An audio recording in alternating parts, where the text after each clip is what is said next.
Bugun sizlar bilan ChatGPTdan qanday qilib sovg'a olishni o'rganamiz.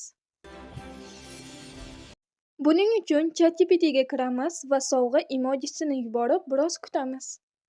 So'ngra quyidagicha oyna ochiladi va bizdan rasmga tushasanmi yoki rasm yuklaysanmi deb so'raydi. Bizni yuklagan rasmimiz va ChatGPT bilan qilgan yozishmalarimizdan kelib chiqib, u bizga sovg'a tariqasida video tayyorlab beradi. Men hozir sizlarga galereyadan rasm yuklab qanday video qilishni ko'rsatib beraman. Ikkinchida turgan tek selfini bosamiz va o'zimizga kerakli rasmni yuklab, video tayyor bo'lishini kutamiz.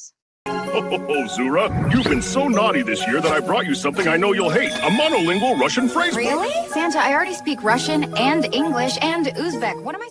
Ko'rib turganingizdek videomiz tayyor bo'ldi. Uni yuklab olish uchun esa chap tomondagi strelka belgisini ustiga bosamiz.